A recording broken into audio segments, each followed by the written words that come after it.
આપણે જોયું કે લોકોને જે લોકશાહીમાંથી વિશ્વાસ ઉઠી ગયો, જેને કારણે કેટલાક રાષ્ટ્રોની અંદર સરમુખત્યારશાહી આવી.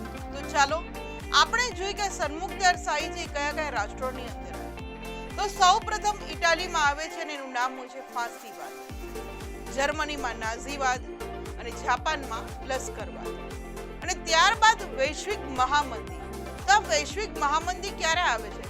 તો કે 1929 થી લઈને 1932 સુધી વૈશ્વિક મહામંદી આવે છે કે આખા વિશ્વની અંદર મહામંદી તરીનું મોજું છવાયેલું રહે છે. આ ઇમેજની અંદર આપણે ઇટાલી, જર્મની અને જાપાનના દ્રશ્યો જોઈ રહ્યા છે કે જેની અંદર એ જમાનામાં ફાસીવાદ, નાઝીવાદ અને લશ્કરવાદ જોવા મળ્યો હતો.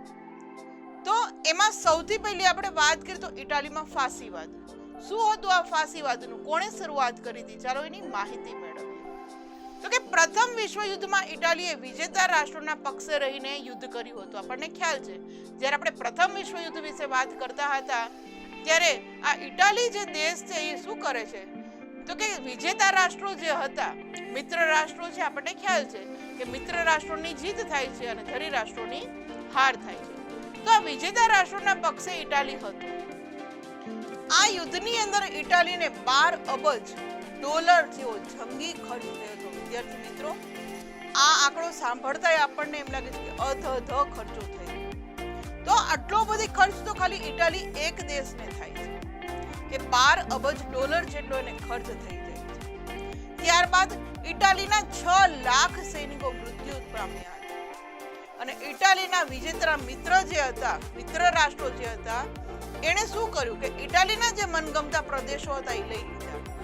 કારણ કે એના મિત્ર છે, આપણે જ્યારે એવું થાય ક્યારે કે આપણી કોઈ ગમતી વસ્તુ હોય પણ આપણો મિત્ર માંગે તો આપણે એને ના નથી કહી શકતા અને એને આપી દેવું પડે છે. ઇટાલી સાથે કંઈક આવું જ થાય છે કે જ્યારે વિજેતા રાષ્ટ્રોના પક્ષે રહીને યુદ્ધ કરે છે, એક તો એને આટલો મોટો ખર્ચ થાય છે, એના સૈનિકો મરી જાય છે, છતાંય મિત્ર રાષ્ટ્રો છે એ ઇટાલીના મનગમતા પ્રદેશો લઈ લે છે અને ઇટાલીની ઉપેક્ષા કરે છે, જેથી ઇટાલીને રોષ આવે છે કે ઇટાલીને એવું કહે છે ભાઈ તમે તો કંઈ કર્યું જ નથી આ જીતની અંદર, જે કંઈ કર્યું છે એ અમે કર્યું છે.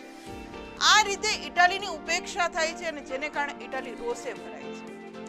અને આ ઇમેજની અંદર આપણે ઇટાલી જે દેશ છે એ આપણે જોઈ રહ્યા છીએ કે અત્યારનું જે એક સમૃદ્ધ કહી શકાય એવું આ અત્યારે રાષ્ટ્ર બની ચૂક્યું છે. પણ જે તે વખતે ઇટાલીના કેટલાક પ્રદેશો લઈ લે છે, એને આટલો મોટો ખર્ચ થઈ જાય છે, એના સૈનિકો લાખો મરી જાય છે અને છતાં પણ શું થાય છે કે ઇટાલીની ઉપેક્ષા કરવામાં આવે છે. ત્યારબાદ તો કે ઇટાલીની જનતાને એવું લાગે છે કે સોમાન ભંગ માટેની સરકાર જ જવાબદાર છે કે સરકારે જે કઈ નિર્ણય લીધો કે ચાલો આપણે મિત્ર રાષ્ટ્રોને આપણે આ પ્રદેશો આપી દઈએ, મિત્ર રાષ્ટ્રોને કારણે જ આપણે આટલો બધો ખર્ચ ભોગવવો પડ્યો, આપણા સૈનિકો આટલા બધી 6 લાખ સૈનિકો મૃત્યુ પામે છે. એટલે વિદ્યાર્થી મિત્રો વિચાર કરો કે 6 લાખ ફેમિલી છે એ કેવી રીતે બની ગઈ હશે? તો કે 6 લાખ ફેમિલી છે એ પોતાના સ્વજનોને ગુમાવે છે, જેને કારણે ઇટાલીની જે જનતા હતી એને એવું લાગે છે કે આપણું તો સ્વમાન ભંગ થયું, આટલો ખર્ચો થયો, એટલા સૈનિકો મર્યા, છતાં પણ આપણા પ્રદેશો એ લોકોએ લઈ લીધા એટલે એ લોકોને એવું લાગે છે કે આપણું સ્વમાન ભંગ થાય છે અને આ જે કાંઈ થઈ રહ્યું છે એના માટે સરકાર જ જવાબદાર માને છે. અને ઇટાલીની જનતા છે એ રાષ્ટ્રીય અપમાનનો બદલો લેવા માંગતી હતી કે આપણું જે અપમાન થયું છે કે આપણા પ્રદેશો લઈ લીધા છે, આપણને એટલો બધો ખર્ચો થયો, છતાં પણ આપણને કોઈ મદદ કરવાને બદલે સામે આપણી ઉપેક્ષા થઈ છે, એવો અપમાનનો બદલો લેવા માટે ઇટાલીની જનતા છે એકદમ તત્પર બની હતી. અને આ સંજોગોમાં શું થયું? તો કે આ સંજોગોમાંથી ઇટાલીને ઉગારવા માટે બેનિટો મુસોલિની વિદ્યાર્થી મિત્રો નામ ખાસ યાદ રાખવા જેવું છે. બેનિટો મુસોલિનીએ ઇટાલીમાં ફાસિસ્ટ પક્ષની સ્થાપના કરી. જે રીતે ભારતની અંદર અલગ અલગ પક્ષો છે ને, કોંગ્રેસ પક્ષ, ભાજપ પક્ષ, આપ પક્ષ, ઘણા બધી પક્ષો છે, એવી જ રીતે ઇટાલીની અંદર ફાસિસ્ટ પક્ષની સ્થાપના થાય છે અને એનો સ્થાપક હોય છે બેનિટો મુસોલિની. આ ઇમેજની અંદર જે આપણે બેનિટો મુસોલિની વાત કરીએ છીએ અને આપણે જોઈ રહ્યા છીએ.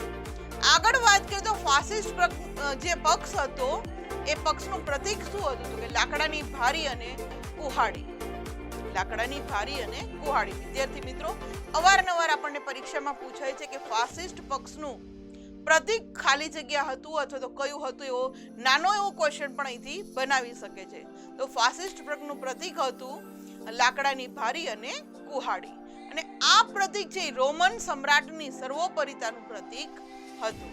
અને આ ઇમેજની અંદર જે આપણે કહીએ છીએ કે ફાસિસ્ટ પક્ષનું પ્રતીક છે એ આપણે જોઈ રહ્યા છીએ કે જેની અંદર આપણને લાકડાની ભારી અને ઉપર એક કુહાડી દેખાઈ રહી છે.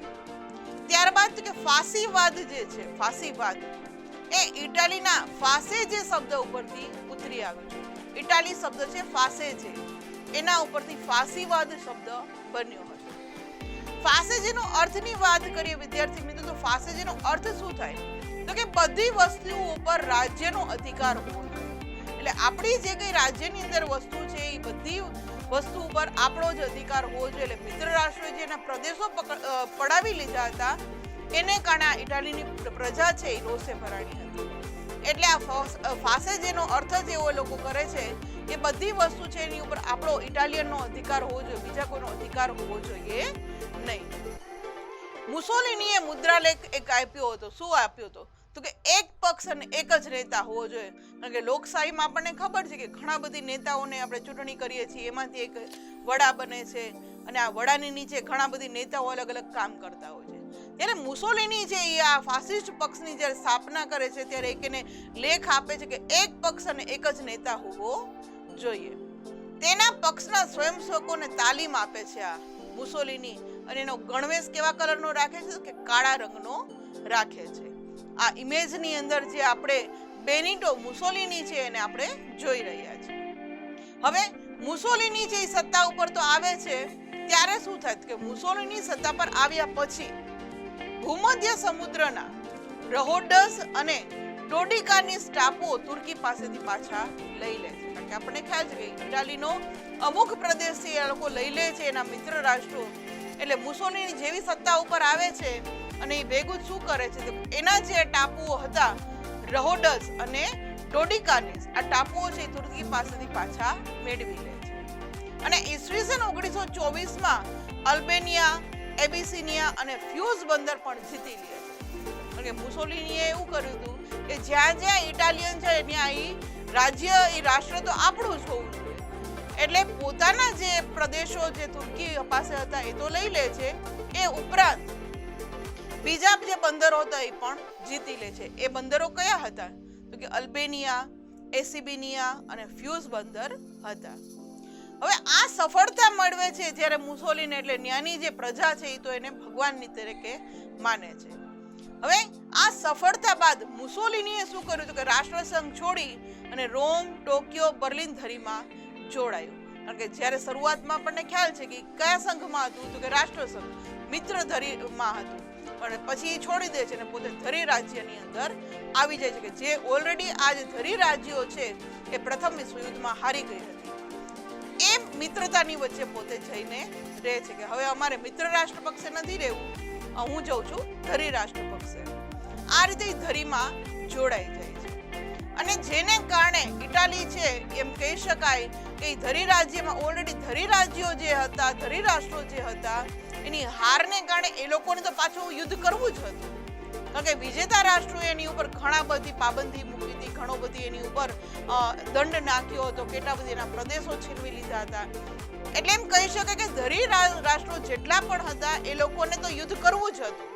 એને એક બહાનું જોતું હતું કે કંઈક એવું થાય ને પાછું એક વધારે શક્તિશાળી બને ને યુદ્ધ કરીએ અને મિત્ર રાષ્ટ્રોએ જે પણ આપણને દંડ આપ્યો છે, જે કંઈ આપણા પ્રદેશો લઈ લીધા છે, આપણે પાછા મેળવી લઈએ. હવે ઇટાલી છે એ વિજેતા બને છે, પણ એની આરે પણ અન્યાય થાય છે. એટલે અન્યાયને કારણે ઇટાલી શું કરે છે કે પોતે ધરી રાષ્ટ્રના પક્ષમાં જોડાઈ જાય છે. એટલા માટે એમ કહેવામાં આવે છે કે દ્વિતીય વિશ્વયુદ્ધ માટે જવાબદાર જો ગણવામાં આવે તો એ ઇટાલી છે. વિદ્યાર્થી મિત્રો, જ્યારે આપણે પ્રથમ રાષ્ટ્રની વાત કરતા હતા કે પ્રથમ વિશ્વયુદ્ધની વાત કરતા હતા ત્યારે આ મિત્ર રાષ્ટ્રો છે એ જવાબદાર કોને ગણતા હતા? તો કે જર્મનીને ગણતા હતા. અને જર્મની છે એના કારણે જ પ્રથમ વિશ્વયુદ્ધ થયું એવું ગણે છે. અહીંયા બીજા વિશ્વયુદ્ધનું મુખ્ય કારણ જો ગણવામાં આવતું હોય તો એ છે ઇટાલી. અને આ ઇમેજની અંદર આપણે ઇટાલીના અલગ અલગ ભાગો